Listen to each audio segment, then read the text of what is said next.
Capítulo 18. La virtud de la fe.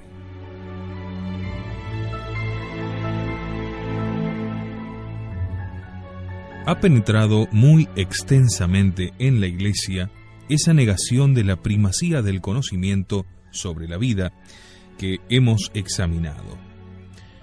Hoy se pone en duda, se elude o se niega la doctrina de los preámbulos racionales de la fe, según la cual Dios vivo y verdadero, Creador y Señor nuestro, puede ser conocido con certeza por la luz natural de la razón humana, como ya definiera el Concilio del Vaticano I. De este modo, las virtudes sobrenaturales de esperanza y caridad pierden su base y se convierten en categorías de la vitalidad. Ciñéndome al criterio metódico que me he propuesto, demostraré el eclipse del sentido racional en la Iglesia, aportando solamente dos testimonios: del cardenal prefecto de la Congregación para la Educación Católica, también llamada de seminarios y de los estudios, y de un sacerdote encargado durante muchos años, con autorización de su obispo, de la sección religiosa en uno de los más difundidos semanarios italianos.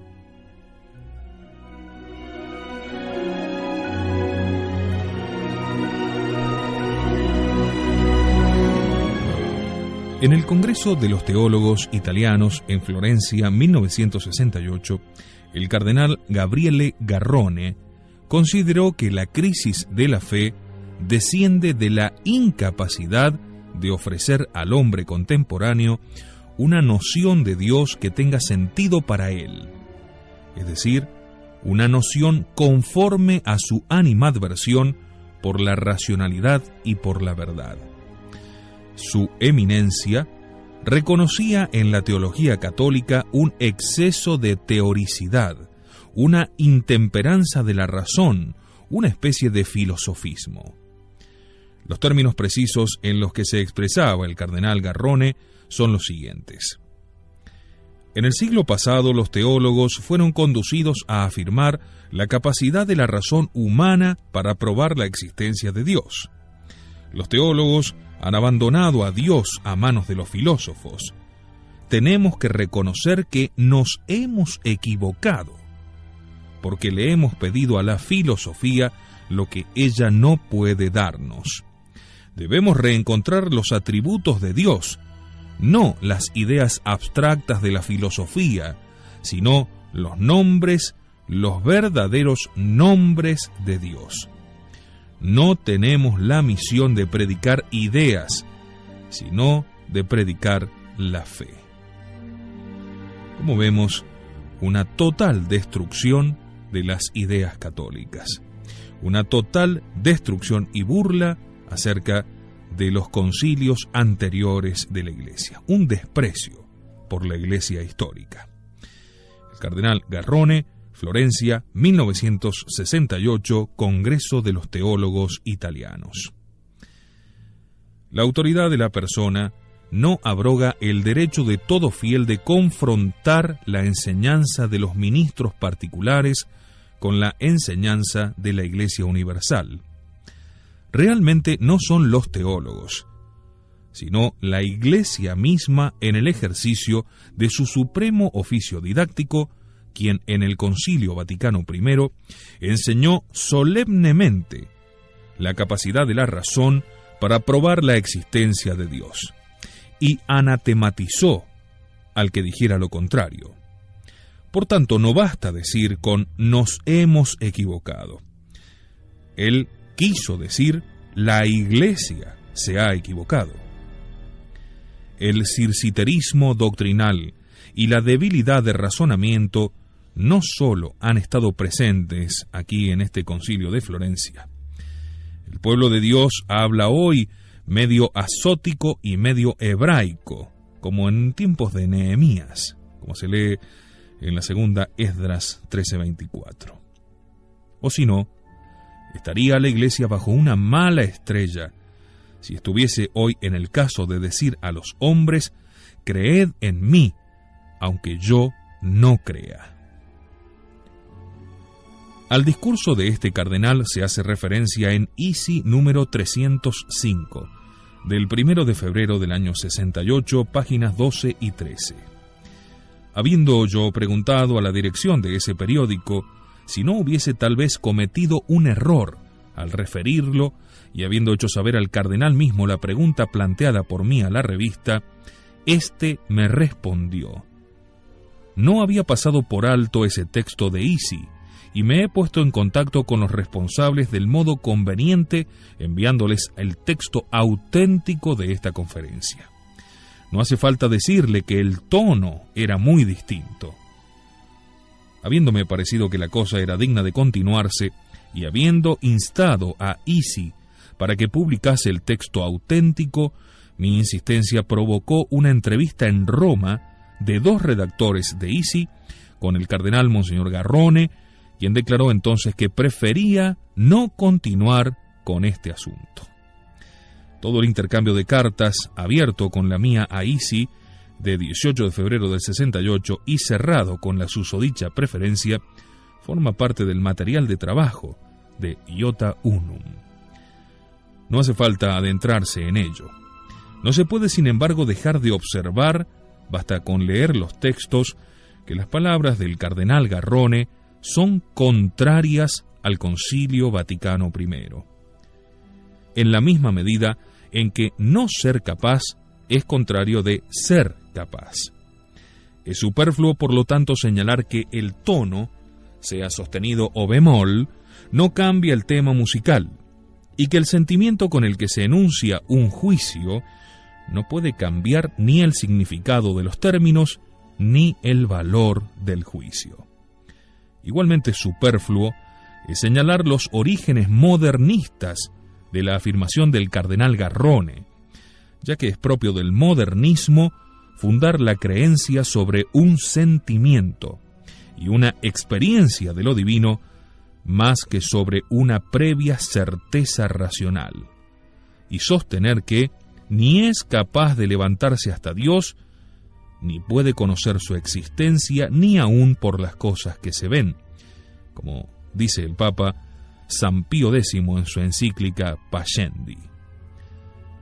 En el semanario Amica del 7 de julio de 1963, en la rúbrica La posta del ánima, Monseñor Ernesto Pisoni escribe: la razón humana puede ciertamente por sí misma demostrar la posibilidad de la existencia de Dios y probar consiguientemente la credibilidad de la existencia de Dios. Señores, esta posición es precisamente la contraria de la doctrina de la Iglesia. La razón no solo prueba la posibilidad de la existencia de Dios, sino la realidad de tal existencia. Se puede quizá también decir que la existencia de Dios es posible, aunque de esa posibilidad San Anselmo deduce inmediatamente su existencia, y tal posibilidad se demuestra mostrando que no implica contradicción. La no contradicción es, de hecho, la condición de la posibilidad de una cosa. Sin embargo, la Iglesia no enseña que la existencia de Dios es posible, es decir, no absurda, sino que es real. La existencia de Dios no repugna a la razón, dice Monseñor Pisoni. Menos mal. Lo dice no dándose cuenta de que aplica así a las verdades naturales la tesis aplicable a las verdades sobrenaturales. Frente a las verdades naturales, que son su propio objeto inteligible, la razón aprehende y ve.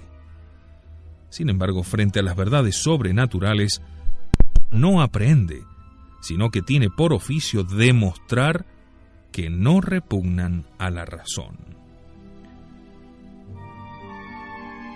La indistinción entre la esfera de lo inteligible natural y la esfera de lo suprainteligible lleva en sí misma un rechazo de la doctrina católica de las virtudes teologales que nos corresponde ahora examinar. La razón no puede llegar a demostrar las verdades sobrenaturales como la Trinidad, la unión hipostática, la resurrección de la carne o la presencia real en la Eucaristía. Estas son verdades propuestas por revelación y son aprehensibles solamente por la fe. Pero esa imposibilidad no quita al acto de fe su carácter razonable. Sigue siéndolo en grado sumo. En efecto, la razón, reconociéndose finita, ve que más allá de su límite pueden existir verdades cognoscibles, porque la cognoscibilidad se refiere a lo verdadero, pero no aprehensibles a través de evidencia racional. A tales verdades, la razón se adhiere con un asentimiento. Sin embargo, este asentimiento no está producido por la necesidad lógica de la evidencia, sino por un determinante sobrenatural que es la gracia. La fe es la virtud sobrenatural propia de la primacía del conocer, por la cual el hombre, yendo más allá de su propio límite, asiente a lo que no puede ver, porque está más allá del límite. Por consiguiente, según la verdadera doctrina católica, la fe es una virtud del hombre que reside en el intelecto, como la caridad reside en la voluntad, y su posibilidad, como ya dijimos, es una consecuencia necesaria de la finitud del intelecto. El motivo de la fe es, por un lado, el hecho de la finitud del intelecto, por lo cual todas las ciencias se fundan sobre la fe, y por otro, la autoridad de la palabra divina revelada. El hecho de la revelación es de relevancia histórica y recibe una demostración histórica. La autoridad de la palabra divina es igualmente un elemento racionalmente cognoscible. No es mediante la autoridad de Dios como el espíritu humano reconoce la autoridad de Dios. Esto sería un círculo vicioso, sino mediante una argumentación que encuentra la autoridad de la revelación examinando analíticamente el concepto mismo de Dios. Por consiguiente, en el sistema católico toda autoridad es producto de la razón, porque si bien la razón se somete, es la razón misma la que ve la necesidad de someterse. Por tanto, la autoridad divina constituye un criterio que prevalece por encima de cualquier otro. Las cosas creídas por el cristiano son certísimas, porque el fundamento de creerlas no está en algo propio de la criatura, sino en la verdad del pensamiento divino. Por el contrario, para la nueva teología, la fe se caracteriza más por la movilidad de la perpetua búsqueda que por la estabilidad del asentimiento. Se llega a decir que una fe auténtica debe entrar en crisis, pasar por tentaciones, alejarse todo lo posible de un estado de reposo. Se llega a proclamar deseable la multiplicación de las objeciones que estimulan a repasar y reconquistar continuamente la propia certeza del mensaje cristiano. Esto lo puede ver usted en Observatore Romano, 15 de enero de 1979. Tal concepción dinámica de la fe deriva próximamente del modernismo, para el cual la fe está en función del sentimiento de lo divino y las verdades conceptuales elaboradas por el intelecto son expresiones mutables de ese sentimiento. Remotamente, deriva además de las filosofías trascendentales alemanas, que elevan el devenir por encima del ser y por necesaria consecuencia la inquieta duda por encima de la certeza y la búsqueda por encima del hallazgo. Es la mentalidad a la que dio sugestiva expresión Lessing en la parábola de Eine Duplik. Dice así: Si el infinito y omnipotente Dios me diese la posibilidad de escoger entre el don escondido en su mano derecha, que es la posesión de la verdad, y el don escondido en su mano izquierda, que es la búsqueda de la verdad, yo rogaría humildemente: oh Señor, concédeme la búsqueda de la verdad, porque poseerla solamente es propio de ti. La parte errónea de esta concepción está en tomar por humildad una disposición de ánimo que es, sin embargo, de exquisita soberbia. Quien prefiere la búsqueda de la verdad a la verdad misma, ¿qué prefiere en realidad? Prefiere su propio movimiento subjetivo y la agitación vital de su yo a ese valor para detenerse en el cual le ha sido dado el movimiento subjetivo. En suma, se trata de una posposición del objeto ante el sujeto y de un presupuesto antropotrópico inconciliable con la religión, que desea la sumisión de la criatura al Creador y enseña que mediante ella la criatura encuentra su propia saciedad y su propia perfección. El error por el cual se estima más la búsqueda de la verdad que su posesión es una forma de indiferentismo. El propio Papa Juan Pablo II lo ha condenado en estos términos. También es indiferentismo hacia la verdad considerar más importante para el hombre buscar la verdad que alcanzarla, ya que en definitiva ésta se le escaparía irremediablemente. Se puede leer esta declaración del Papa Juan Pablo II en Observatore Romano, 25 de agosto de 1983. A este error condenado por el Papa de confundir el respeto debido a toda persona, sean cuales sean las ideas que profesa, con la negación de la existencia de una verdad objetiva. Es el paso absolutamente siguiente. Se dice que la fe consiste en una tensión del hombre hacia Dios. Tal doctrina está avalada por el documento que promulgaron los obispos franceses tras su reunión plenaria de 1968. En la página 80 se repudia expresamente la definición de la fe como adhesión del intelecto a las verdades reveladas, y se reconoce en la fe una adhesión existencial a un acto vital. Así, tal cual, poniéndose absolutamente en contra de todas las definiciones de los santos padres. Dice textualmente: durante mucho tiempo se ha presentado la fe como una adhesión de la inteligencia esclarecida por la gracia y apoyada por la palabra de Dios. Hoy se ha regresado a una concepción más conforme con el conjunto de las Escrituras. La fe se presenta entonces como una adhesión de todo el ser a la persona de Jesucristo. Es un acto vital y ya no solamente intelectual, un acto que se dirige a una persona y ya no solamente a una verdad teórica. De este modo no podría ser puesta en peligro por dificultades teóricas de detalle. Puesto que la fe consiste en esa tensión vital, subsiste mientras esta tensión subsista, independientemente de aquello que se crea.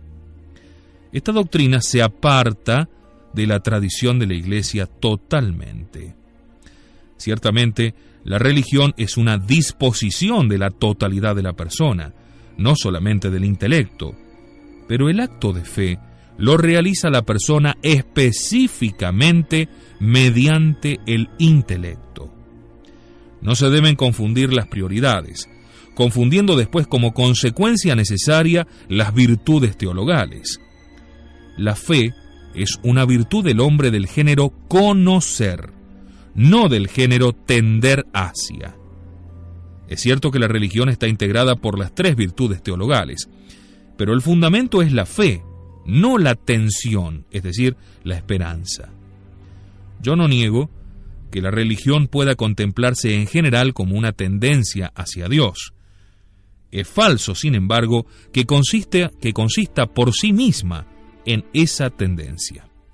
En primer lugar, porque tal tensión es compatible con cualquier experiencia religiosa del género humano, comprendida incluso la de quienes adoran al estiércol o a los escarabajos y de quienes ofrecen sacrificios humanos. En segundo lugar, porque tal tensión se asemeja al titanismo, en el cual el esfuerzo humano no se dirige a reverenciar al numen, sino a desafiarlo y a abatirlo. La tensión más bien se compagina en grado sumo con la experiencia religiosa de Satanás, que tendía con todas sus fuerzas a Dios, pero no para adorarlo, sino para serlo. La característica propia de la religión es el sometimiento, y el principio que la constituye es el reconocimiento de la dependencia. El principio de la tensión es, sin embargo, un principio de autodeterminación y de independencia.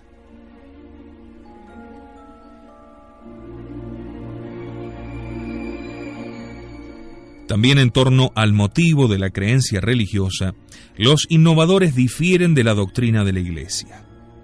Dicen que el motivo de creer es la integración perfecta de la persona humana y la completitud de la saciedad buscada por el hombre.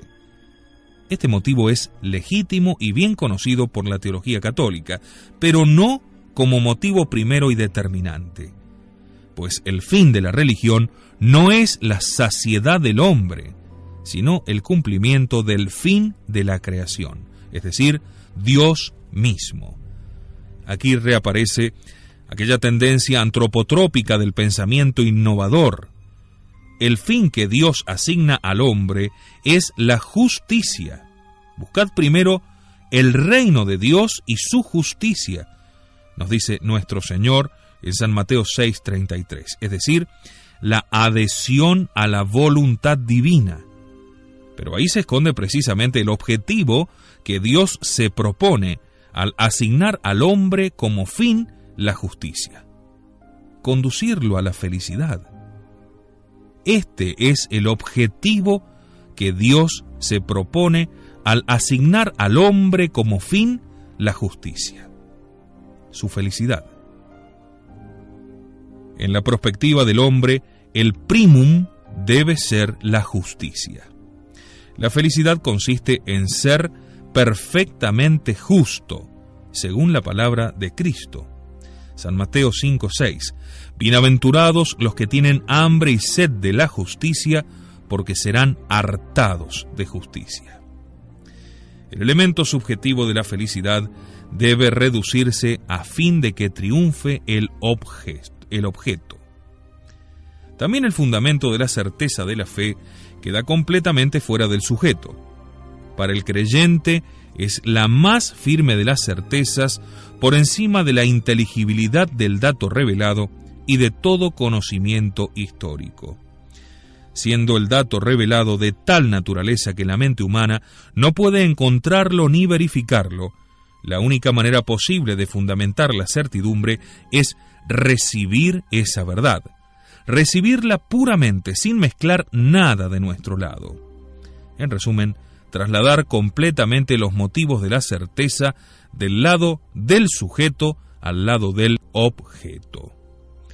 La certeza del creyente sobre los dogmas de fe no se apoya sobre argumentos históricos de su verdad, y ni siquiera, como ya dije, sobre la refutación de las objeciones opuestas.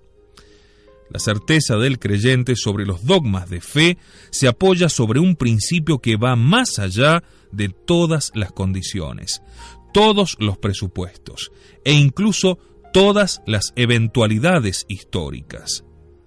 Creer de fe católica es saber firmísimamente que contra las verdades creídas no vale argumento encontrado o encontrable. Es saber que no solo son inconsistentes, falsas y solubles las objeciones establecidas contra ella, sino que serán inconsistentes, falsas y solubles aquellas que puedan establecerse en todo el curso del futuro in secula seculorum, bajo cualquier extensión de las luces del género humano. Escribe Manzoni: habéis examinado todas estas objeciones contra la revelación. Son objeciones de hecho, de cronología, de historia natural, de moral, etc. ¿Habéis discutido todos los argumentos de los adversarios? ¿Habéis reconocido su falsedad e inconsistencia? Bueno, no basta esto para tener fe en las Escrituras. Es posible, y desgraciadamente posible, que en las generaciones venideras haya hombres que estudiarán nuevos argumentos contra la verdad de las Escrituras, rebuscarán en la historia, pretenderán haber descubierto verdades de hecho por las cuales las cosas afirmadas en las Escrituras irán a parecer falsas. Ahora, debéis jurar que estos argumentos que aún no han sido encontrados serán falsos, que esos libros que aún no han sido escritos estarán llenos de errores. ¿Lo juráis? Si os negáis a hacerlo, entonces confesad, no tenéis fe. Por consiguiente, la fe es una persuasión firmísima que no admite la cláusula rebus sic stantibus, es decir, no admite la cláusula de la historicidad, e introduce al hombre en la esfera suprahistórica e intemporal de lo divino en sí mismo, en el cual no existe vaivén ni oscurecimiento, efecto de la variación.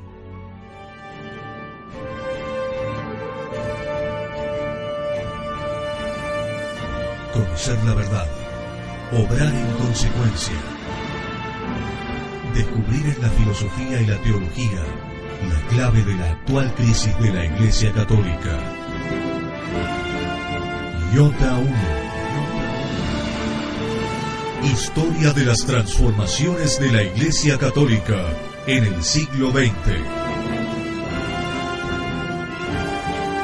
Estrena cada miércoles a las 11 en exclusiva por Cristiandad, la voz de la tradición católica.